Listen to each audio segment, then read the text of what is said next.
has finally returned. But why now, after all this time? The village rested quietly between dry fields and narrow paths, a place where everyone knew each other's names, habits, and weaknesses. From the outside it looked peaceful.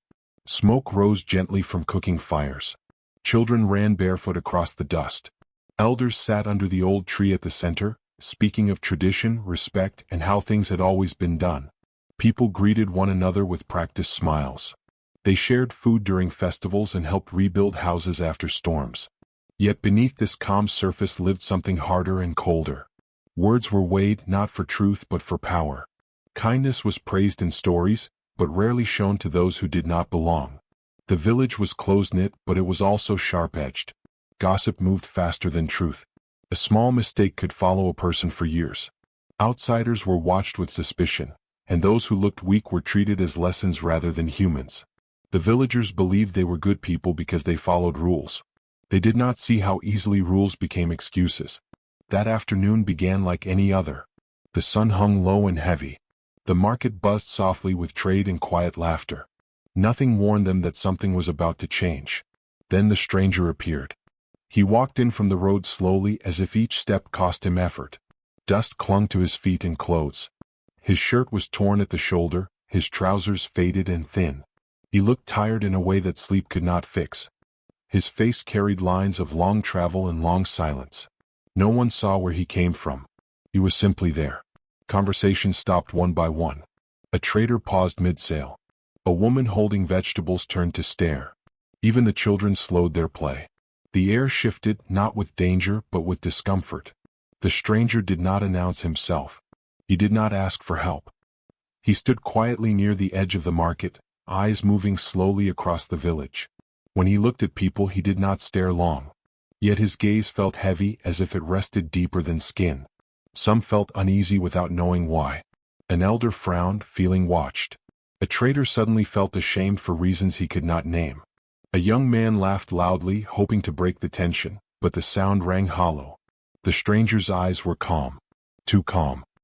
He looked like a man who had seen much and said little. His silence was not empty.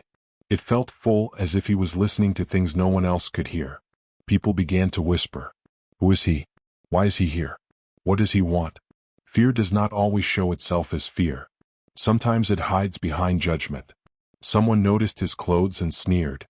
Another pointed out his bare feet. A woman whispered that he must be cursed to look so broken. Each word made the village feel stronger, safer. Mockery built a wall between them and him.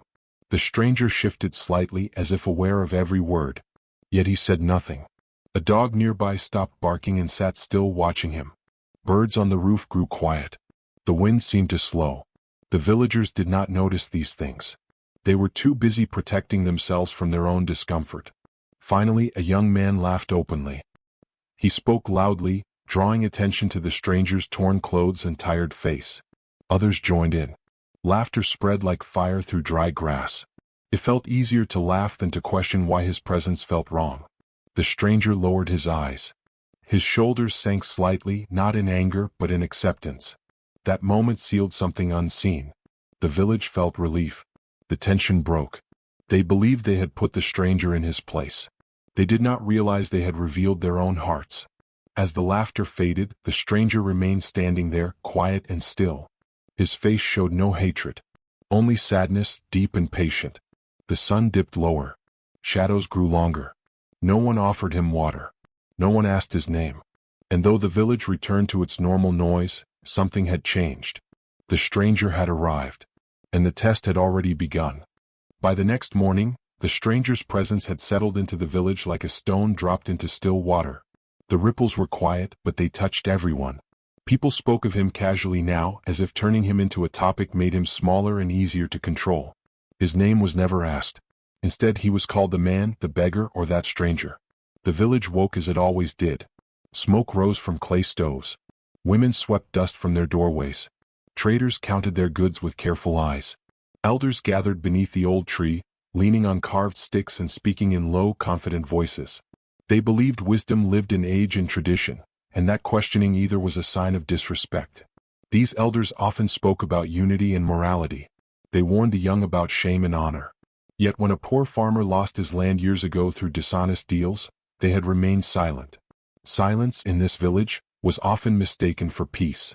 The traders prided themselves on hard work. They spoke loudly about fairness and honest trade. But many of them weighed goods with hidden tricks and raised prices for strangers who could not argue back. They believed success was proof of virtue and poverty was proof of failure. Among them was Cato, the richest trader in the market. He donated generously during festivals so everyone would see. Yet behind closed doors he hoarded grain while families went hungry. His smile was wide, but his heart was tight with greed. The youth of the village walked with confidence, chests high and laughter sharp. They believed strength gave them value.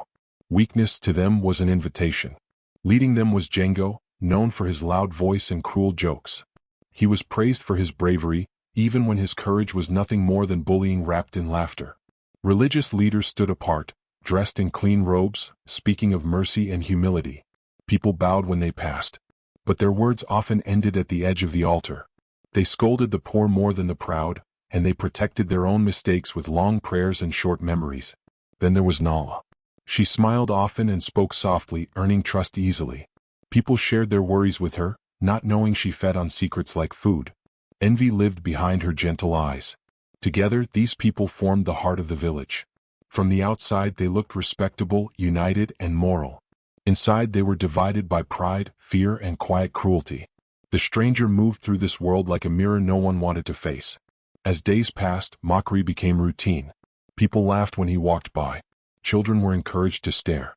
Small insults were thrown like stones, each one light enough to deny responsibility, but heavy enough to bruise. Laughter became a shared language. It bonded them. It reminded them who belonged and who did not. Some villagers felt a knot in their chest when they saw the stranger sit alone. A woman once noticed how carefully he avoided meeting anyone's eyes, as if he did not wish to cause discomfort. A boy wondered why a man so quiet was treated so harshly. But these thoughts were swallowed quickly. Speaking up meant standing alone. So they stayed silent. One evening, as the sun burned red across the sky, the stranger approached the well. He moved slowly, careful not to draw attention. His hands were dusty, his lips dry. He waited his turn like everyone else. When he reached for the rope, a trader pulled it away. Someone joked that outsiders should drink last. Another laughed and said he might poison the water. The well was full. Cups were nearby. No law stopped them. Still no one helped. The stranger stepped back. He nodded once as if he understood something important. He walked away without water, without protest. A few people watched him leave, feeling a strange weight settle in their chest. But no one followed. No one called him back. That night, the village slept under familiar stars, believing they had done nothing wrong. They did not see that pride had replaced kindness.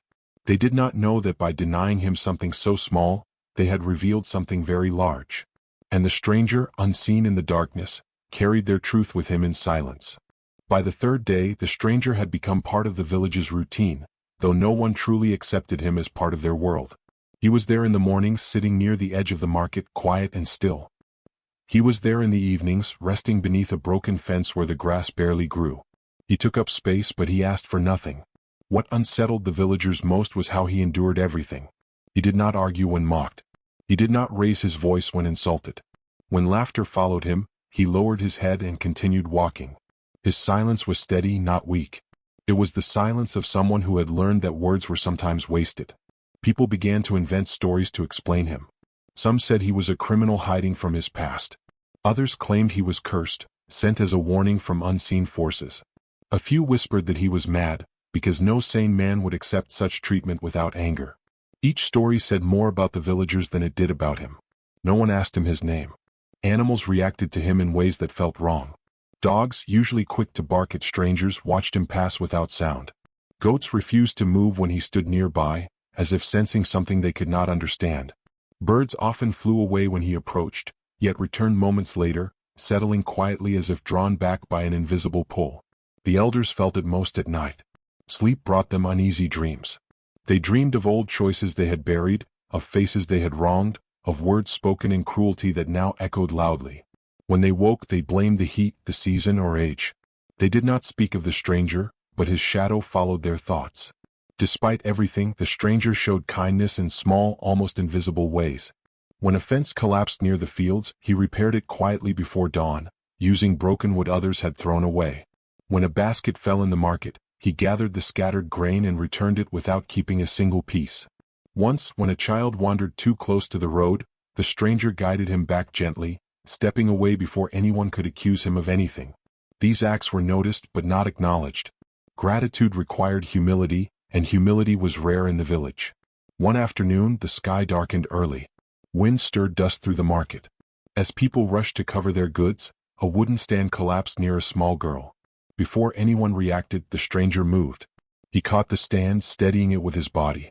The child froze, unharmed. For a brief moment, silence fell. Then fear returned. The girl's mother pulled her away quickly, thanking no one. Someone muttered that the stranger was trying to gain trust. Another warned that such men always hid dark intentions. The moment passed, swallowed by suspicion. The stranger stepped back, his hands shaking slightly, not from fear but from restraint. He looked down at his palms as if reminding himself of something, then turned away. The mockery grew sharper after that. It was easier to insult him than to admit he had done good. People laughed louder, pointed more often, tested how much he would endure. They wanted him to break, to shout, to prove them right. Django watched him closely. During the afternoon market, when the place was busiest, Django stepped into the stranger's path. With a quick movement that looked accidental, he hooked his foot and sent the stranger crashing into the dirt. The fall was hard. Dust filled the air. Laughter burst out instantly, loud and cruel. Someone tossed a rotten fruit. It struck the stranger's shoulder and split open, staining his shirt. More laughter followed. The stranger stayed on the ground for a moment longer than expected. His hands pressed into the dirt. His shoulders rose and fell slowly. Then he stood. He brushed the dust from his clothes, though the stains remained. His face was calm, but his eyes were different now. Not angry. Not afraid. They were heavy with understanding. He looked around at the villagers, at their laughter, their comfort, their ease and cruelty. For the first time he met their eyes fully. It felt as though he was seeing through them, past their smiles, into something they worked hard to hide. The laughter faded. An uncomfortable silence followed. The stranger lowered his gaze once more and walked away without a word. But something had changed. That public humiliation marked a turning point the village could not yet see. A line had been crossed, not by the stranger but by those who laughed. And though the village returned to its noise, a quiet tension settled over them, thick and waiting, as if the world itself had paused to take note. The morning after the public humiliation began like any other. The sun rose slowly, spilling pale light over the roofs and dusty paths. Smoke curled from cooking fires. Roosters crowed. For a moment, the village felt normal again, as if laughter and cruelty had left no mark. But something was missing. Django did not appear. At first no one worried. Django was known to sleep late after nights of drinking and loud boasting. People joked that he had finally tired himself out. A few laughed, repeating his own jokes about strength and fearlessness. When the sun climbed higher and his house remained closed, curiosity stirred. A neighbor knocked. There was no answer. The door was unlocked. Inside, everything was in place. His bed was neatly made. His clothes hung where they always did. His sandals sat near the door, clean and perfectly aligned, as if someone had placed them carefully. Django was gone. People searched the nearby paths, calling his name with forced humor. Some suggested he had left early for the fields. Others said he might be hiding as a prank. Laughter still tried to live in their voices, but it sounded thin now. By midday, unease spread. No footprints led away from the house. No signs of struggle marked the ground. It was as if Django had stepped out of the world without opening the door. Whispers began. Someone mentioned the stranger, then quickly laughed it off. Another said disappearances happened sometimes. People moved from house to house, inventing reasons because the truth felt too heavy to touch. The elders gathered under the old tree. They spoke of patience and calm. They warned against panic. They said the village had faced strange events before and survived. Yet their hands shook as they spoke. By evening, fear had settled deep. Mothers pulled their children closer. Doors were locked earlier than usual. The market closed before sunset. Sounds that once felt comforting now felt sharp and hollow. The stranger sat where he always did, near the edge of the village. His posture was unchanged. His eyes were lowered, but his presence felt heavier than ever. No one accused him openly. That would require courage they did not have. That night, silence pressed down on the village. Even the insects seemed quieter. People lay awake, listening to every small sound, wondering what could vanish next. The next morning Django was still gone. His friends searched farther now, moving into fields and wooded paths. They found nothing. Not even a broken branch. But near the well, something strange caught their attention. A faint mark in the dirt, shaped like a circle, smooth and pressed down, as if something heavy had stood there for a long time. No footprints led to it. No footprints led away. The villagers stared at it in silence. Fear grew roots. Some said it was a sign. Others said it meant nothing. Arguments broke out, fueled by sleepless nights and rising dread. Blame passed from one person to another, never landing long enough to take hold. Still no one spoke of mockery. The stranger remained calm through it all. He accepted food when it was left near him, though no one would place it in his hands. He drank water only when the well was empty, moving carefully as if aware that eyes followed him. People watched him closely now. They noticed how he did not celebrate, how he did not smile at fear, how his sadness seemed deeper, heavier. This confused them more than anger would have. On the third night the wind rose suddenly. Doors rattled. Fires flickered low. A sense of waiting filled the air, thick and suffocating. A woman woke from a dream, gasping. She had seen Django standing in darkness, his laughter gone, his eyes filled with regret. Others reported similar dreams by morning, each one different, yet heavy with the same feeling. By then the village could no longer pretend. Django's disappearance was not an accident. It was not a trick. It was not something they could explain. As the sun rose over tired faces and frightened eyes, a single thought spread through the village, unspoken but shared. Whatever had taken Django had not come for no reason. And for the first time since the stranger arrived, the village felt something stronger than pride. It felt fear. Fear does not arrive all at once. It settles slowly like dust after a storm, covering everything in layers. After Django vanished, the village tried to breathe normally again. People returned to their routines, though every movement felt forced. Smiles were thinner. Laughter ended quickly. Eyes searched corners and shadows without knowing what they expected to find. The elders told everyone to remain calm. They spoke of patience, of not jumping to conclusions. They reminded the village that fear could destroy unity faster than any stranger ever could. Their words sounded practiced, as if spoken more to themselves than to others. 2 days passed. Then Cato disappeared. The richest trader in the village was last seen locking his store at sunset. The next morning the store stood open. Sacks of grain were untouched. Coins lay where he had counted them the night before. The door showed no sign of force. Cato himself was nowhere.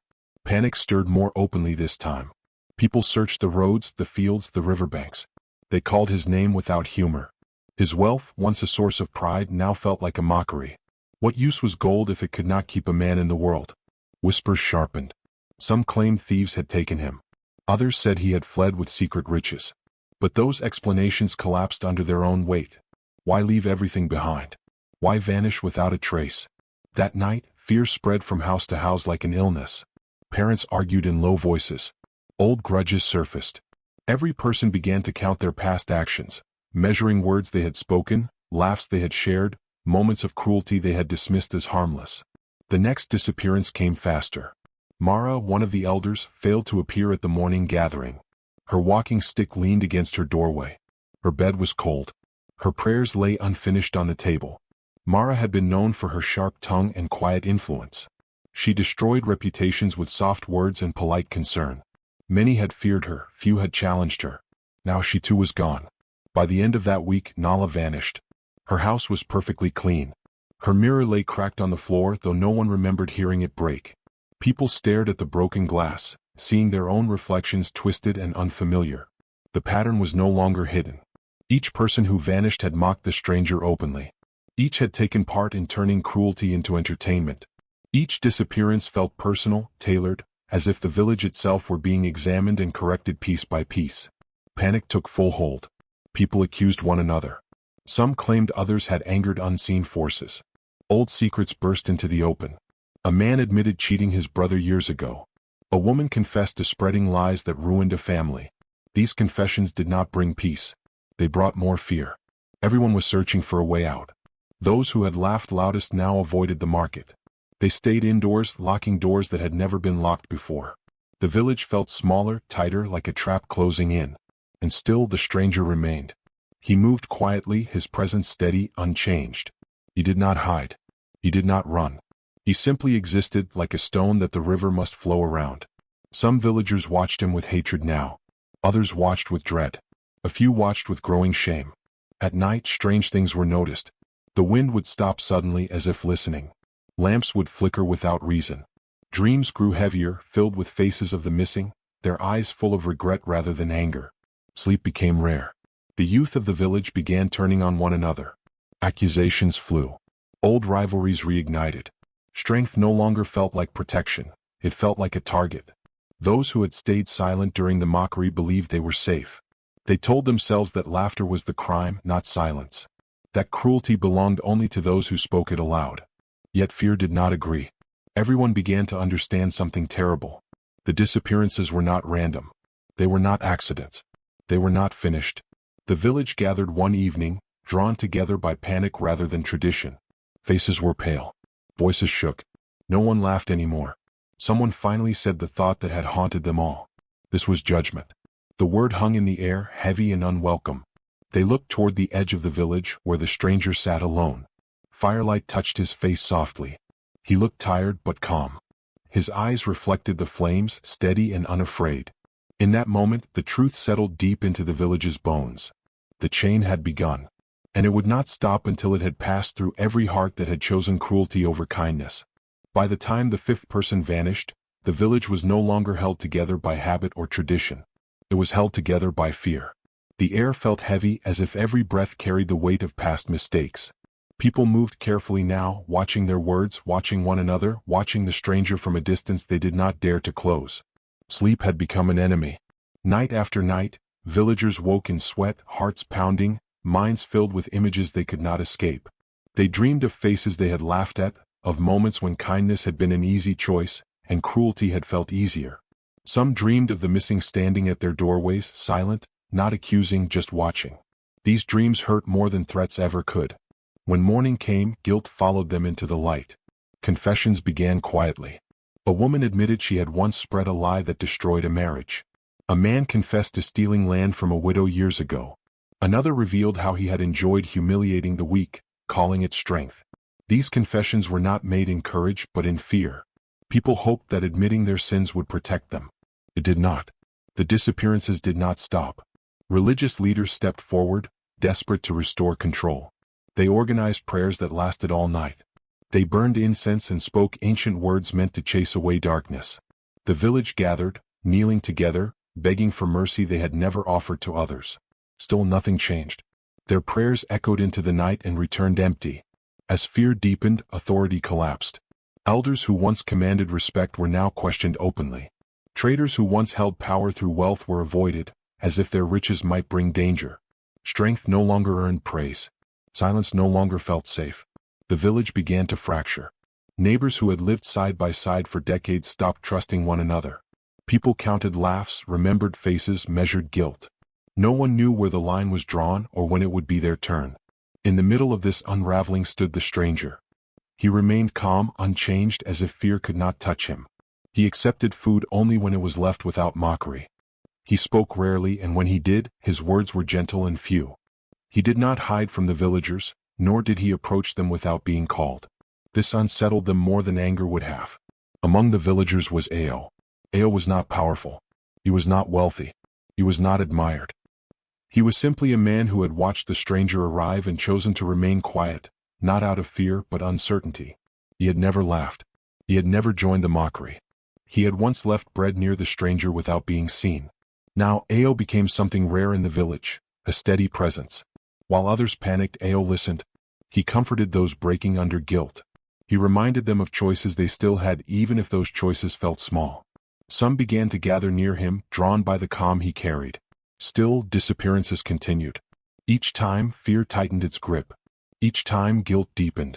The village was being stripped bare, layer by layer, until nothing remained but truth.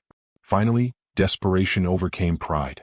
One evening, as the sky darkened and the air grew cold, the village gathered again. This time, not for prayer but for confrontation. They walked together toward the edge of the village, where the stranger sat beneath the fading light. Their steps were slow. Their hearts were loud. They formed a wide circle around him, keeping distance as if afraid that closeness might be dangerous. Faces showed fear, anger, shame, and confusion. No one knew how to speak first. The stranger looked up. His eyes were tired but not unkind. They held no triumph, no hunger for revenge. Only a deep, quiet sorrow. The villagers felt it like a wound. Words poured out, accusations, pleas, questions tangled together. Why was this happening? What did he want? How could they stop it? The stranger listened without interruption. When the voices finally fell silent, the village stood exposed, stripped of its certainty and pride. They had come seeking answers, but what they truly carried was guilt. In that moment they understood something painful. The weight they felt was not caused by fear of the stranger. It was caused by the knowledge of who they had been. And now, with nowhere left to hide, they waited for the truth they could no longer avoid. The circle around the stranger held still, as if the village itself had stopped breathing. Firelight flickered across frightened faces, but the stranger did not flinch. He rose slowly, not as someone claiming power, but as someone carrying a heavy burden. There was no anger in him. That alone confused them. If this was punishment, where was the rage? If this was revenge, why did his eyes look so tired, so full of sorrow? The stranger looked around the circle, meeting each face with steady calm. When his gaze lingered, people felt seen in a way they never had before.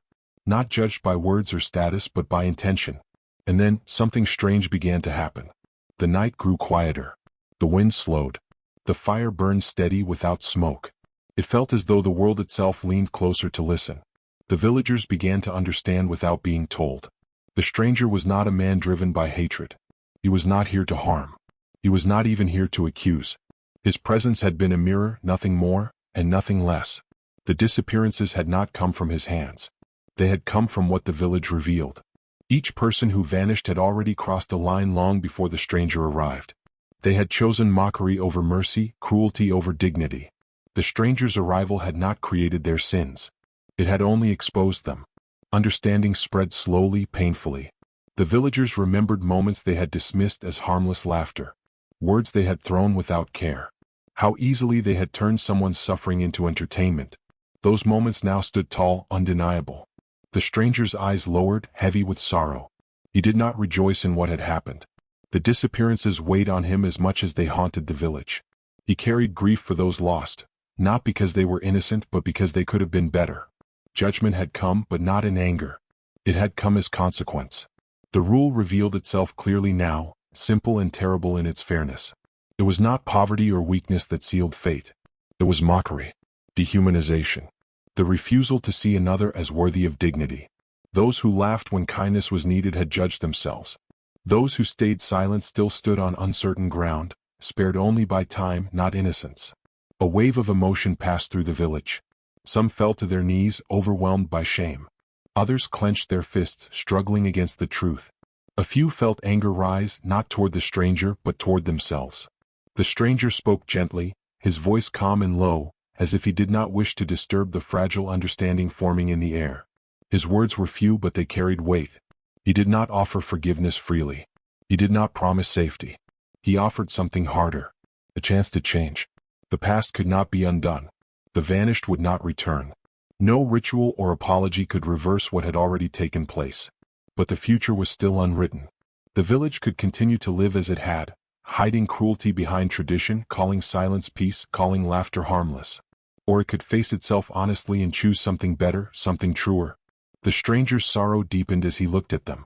This was not a trial of fear. It was a trial of humanity. He made it clear, without threat or demand, that what came next would depend not on words, but on actions. Not on promises made in fear, but on compassion shown when no reward was guaranteed. The village felt the weight of that truth settle deep within them. They had mistaken kindness for weakness. They had mistaken pride for strength. And now they stood at the edge of something they could not escape. The stranger stepped back slightly, lowering himself once more to the ground. He did not claim authority. He did not ask for obedience. He simply waited. The fire crackled softly. The night held its breath. And the village realized that judgment was not something done to them. It was something they had invited. What remained now was choice and the courage to face it. The truth the stranger revealed did not bring peace. It brought silence, thick and uneasy. The villagers stood in that silence, feeling as if the ground beneath them had shifted. There was no enemy to fight, no curse to chase away. Only themselves. Fear was still there. It clung to them like a shadow. But now it was mixed with something sharper, choice. Some villagers bowed their heads, shame pressing down on them. They remembered the times they had laughed, the times they had stayed quiet to protect themselves. They felt the weight of every small cruelty they had dismissed as harmless. For the first time they saw those moments clearly. Others reacted differently. Anger rose in a few hearts, hot and desperate. Fear, when cornered, often turns violent. These villagers whispered that the stranger was the cause of everything, that removing him would end the suffering. They told themselves that survival mattered more than truth. The village divided, not by wealth or age but by courage. Ao stepped forward. He did not shout. He did not accuse. He spoke with the quiet strength of someone who had already faced his own reflection. He reminded the village of the stranger's silence, his patience, his kindness shown without reward. He asked them to look honestly at who had vanished and why. Some listened. Others did not. That night, a small group gathered in secret. Fear had twisted their thoughts until blame felt like relief. They decided the stranger must be driven out, or worse. They told themselves it was for the good of the village. Before dawn they acted. They approached the stranger with torches and raised voices, demanding he leave. When he did not move, fear hardened into cruelty. A stone was thrown. It struck the ground near him. The air changed instantly. The wind stopped. The torches flickered violently. The ground beneath their feet felt suddenly unstable, as if it no longer recognized them. Those who had come with violence felt a sharp pressure, like the world pushing back. Panic flashed across their faces. One tried to run. They vanished. Not with screams. Not with struggle. Simply gone, as if they had never stood there at all. The torches fell to the ground, burning unattended. Those who remained froze in horror. The message was clear and final. Violence was not the answer. Fear could not save them. When morning came, the village gathered again, shaken and exhausted. The space where the attackers had stood felt empty, heavier than any grave. No one denied what had happened now. This was the final trial. The remaining villagers faced a choice they could no longer avoid. They could continue blaming the stranger, clinging to fear and pride, or they could accept responsibility and change the way they lived. Change was not easy. It meant speaking up when cruelty appeared. It meant protecting the weak even when it cost comfort. It meant choosing compassion when no one was watching. Some began immediately. A trader opened his store and shared grain freely, not for praise but because hunger was wrong. A group of youths repaired broken homes they had once mocked. Elders admitted mistakes publicly, their voices shaking as they surrendered authority built on silence. These acts were small but they were real. Not everyone changed. A few still acted kind only when watched, their hearts ruled by fear rather than understanding. The difference became clear. Fear-driven obedience felt hollow. Genuine remorse carried humility. The stranger watched quietly. As days passed without new disappearances, hope crept in carefully, like light through cracks in a wall. People began to trust again, not fully but enough to try. The village felt different. Quieter. Softer. They had not erased their past, but they were no longer running from it. At the edge of the village, the stranger stood once more. His posture was weary but lighter somehow, as if a burden had been shared. The final trial had been faced. Not everyone survived it. But those who remained had chosen humanity over fear. And that choice, fragile and imperfect, was enough, for now. The village awoke to a calm unlike any it had known in weeks. The air was still, heavy with silence, yet not the silence of fear. This silence carried a strange weight, one of understanding, reflection, and the quiet relief of survival. The nights that once brought restless dreams now seemed almost peaceful, though their memories lingered like shadows. The stranger prepared to leave. No one spoke of stopping him. No one tried to persuade him to stay. They had learned that his presence was not for their convenience, nor for punishment. His role had been to reflect their own choices, to show them what had long been hidden beneath smiles, laughter, and tradition. And now he would move on, leaving behind only the consequences of their actions and the lessons they had finally learned. As he walked through the village, people watched from doorways and windows. Their eyes were no longer filled with mockery, suspicion, or fear. Instead, they reflected recognition and grief. They had lost much. Neighbors, friends, the safety of ignorance, and the cost of their cruelty would never be forgotten. Their hearts were heavy with responsibility, yet there was something else now, humility. Those who had survived walked more slowly, speaking less loudly, touching each other gently. They offered help without expectation. Children followed the example, learning that their laughter could heal or hurt, that their actions mattered. Even the elders, once pillars of rigid authority, began to teach differently. They encouraged reflection, not compliance, empathy, not pride. Ao, who had remained steadfast in kindness and observation throughout the stranger's arrival and the ensuing events, moved among the villagers with quiet determination. He reminded them of small acts of care, of opportunities to speak truth when it was hardest, and of moments when silence could become complicity. Others looked to him as a moral anchor, a guide for rebuilding trust and conscience. He did not boast. He simply showed by example that humanity could be chosen, even after cruelty had been sown. The market reopened, but trading was no longer about status or profit alone. Traders shared resources, helped one another, and recognized that wealth could be used for community, not self-interest. The children no longer mocked outsiders. They were careful with words, guided by the lessons that had cost the village so dearly. Even laughter returned, though softer, tempered with awareness of its power. Yet the village bore scars that would never fully fade. Empty houses marked the absence of those who had vanished. Doorways that had once felt secure now carried the memory of fear. Conversations paused more often as people considered the weight of their words. The village had survived, but it had been remade in the process. Simpler, quieter, yet wiser in ways that could not be measured. They had faced the cost of cruelty and understood it firsthand. The stranger paused at the edge of the village. He looked back once, over his shoulder, at the streets, the fields, and the people who had witnessed both the worst and the best of themselves. There was no triumph in his eyes. Only a quiet sadness and a deep compassion for those who had suffered from their own choices. Then, without a word, he walked away, moving toward the horizon as silently as he had arrived. No footprints marked his passage. No signs remained of his time among them, only the transformation he had inspired. The villagers remained in the square for a long time after he left. Their faces were pale, their eyes wide, and their bodies tense, as though the air itself still carried the weight of judgment. But slowly they began to move. They rebuilt fences, repaired homes, and tended to fields with renewed care. Every act felt deliberate, infused with awareness and purpose. The lessons they had learned would guide them for the rest of their lives. Stories of the stranger spread slowly, first in whispers and then in cautious conversation. People spoke of him not as a man to fear, but as a mirror of their own choices. Mothers told children that kindness mattered, that laughter should never come at the cost of another's dignity. Fathers reminded one another of the value of humility and compassion. Even travelers passing through sensed the change. A village quieter, humbler, scarred, yet alive with awareness. And though the stranger left no trace, his presence lingered in subtle ways. A wind that seemed lighter carried his memory. Birds that once flew warily now moved freely.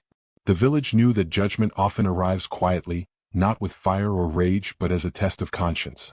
They had faced that test and some had failed, but those who remained had passed, carrying the knowledge forward. The village learned a final, lasting truth. Survival was not measured merely by life, but by the choices one made. Kindness, even when difficult, was stronger than cruelty.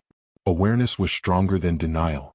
And the echoes of their actions, whether remembered or forgotten, would shape every moment to come. In the end, the stranger's departure left them with a haunting certainty. Change was possible, but only when courage outweighed fear and humanity was chosen over pride. The village had been tested, and though they had suffered, they had also awakened. The quiet that followed was not empty. It was a promise, the understanding that judgment does not always roar, but it never forgets. And the villagers, carrying memory and responsibility alike, would live with that knowledge for generations, forever changed. Long after the stranger had vanished, long after the empty homes had been remembered and the fields had grown green again, the village remained different. Its people moved with a quiet awareness, carrying in their hearts a truth that could not be erased. The lesson of the stranger, his silent judgment, the vanishings that mirrored cruelty, and the quiet chance for redemption, echoed far beyond the borders of their small settlement.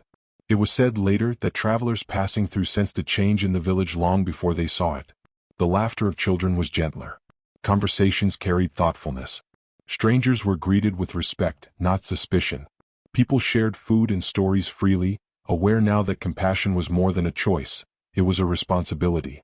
The village had learned that cruelty, mockery, and pride were contagious, but so was kindness, and choosing one over the other shaped not only the individual but the community itself. The villagers often reflected on the vanished, those who had mocked without mercy, who had thought themselves above kindness. Their absence was a permanent reminder that actions carried consequences. Life could continue, but memory remained. Parents taught their children that every act of ridicule, every act of scorn, was a spark that could ignite irreversible change. They taught that laughing at someone's weakness was not harmless, but a form of quiet violence that left unseen scars, both on the victim and on the one who wielded it. Stories of the stranger became part of the village's oral history, not as a tale of fear but as a guide for living. They spoke of the man who did not punish with hands or anger, yet whose presence revealed truth. They spoke of the power of choice, to act with compassion, to speak with honesty, to see the value in every human life. These stories were recounted at firesides, in the marketplace, and beside beds. The stranger's lessons were repeated again and again, not as warnings of magic or terror, but as reminders of responsibility, humility, and moral courage. Even the villagers who had survived through fear alone, the silent ones who had avoided cruelty but had done nothing to help, found their lives changed. Their silence had been a shield, but it now felt like a weight. They learned that inaction could be as costly as cruelty. The story of the stranger had shown them that watching wrong and choosing comfort over courage was a choice with consequences. Every day they confronted the quiet guilt that lingered, reminding them to act differently, to be braver in moments of moral challenge. The village understood something universal. Judgment does not always arrive like a storm, loud and terrifying. Often, it comes quietly, as a test, as a mirror of one's choices. It appears not to punish arbitrarily, but to reveal the truth that was always there. Truth about character, about conscience, about humanity. Compassion ignored becomes judgment remembered. Mockery, when unchecked, becomes the seed of ruin. And kindness, however small, has the power to redeem. Beyond the village, this lesson resonated like a ripple in a pond. People who heard the story, travelers or later generations, were forced to reflect on their own actions. They were reminded that a single moment of cruelty could define them, just as a single act of kindness could save them. The tale was more than a memory of vanished villagers or a mysterious stranger. It was a moral compass, a reflection on human nature, and a warning that societies often fail by the quiet choices of the many, rather than the loud actions of the few. Time passed, but the village never forgot. Each season brought its cycles of work, laughter, and sorrow, yet the memory of judgment lived in every quiet glance, in every deliberate smile, in every act of generosity. Children grew knowing that respect and compassion were not just polite gestures, they were the foundation of life itself. Adults moved carefully, aware that the way they treated the vulnerable revealed the deepest truths about who they were. Silence and observation became lessons in moral responsibility. Words were measured. Laughter was weighed. Every choice carried a shadow and a light, and both were remembered. The stranger, though never seen again, had left a permanent mark. His presence was not only a memory but a mirror, reflecting back the best and worst of the human heart. And the village carried that mirror within themselves, understanding at last that the test had never been external. It had been internal. From the moment they laughed at cruelty, turned from suffering, or chose pride over kindness, they had been tested. The stranger's arrival had simply revealed what they already held inside. In the quiet moments, villagers often looked to the horizon where the stranger had disappeared. They wondered if he traveled to other places, watching other communities, revealing truths, testing hearts. They imagined him moving through the world like a shadow of conscience, reminding people everywhere that morality is not determined by fear, tradition, or power, but by the small choices one makes every day. And so, the village endured, transformed by what they had learned. Scarred, yes, by loss and by fear, but awake to the consequences of their actions, aware that cruelty leaves permanent marks while kindness builds invisible bridges. They knew that judgment does not always roar, it whispers, it observes, it waits. And the lesson was clear: to ignore the weak is to invite consequences, to mock is to endanger the soul, and to act with compassion is to choose life over destruction. The echo of the stranger's lesson stretched far beyond the village.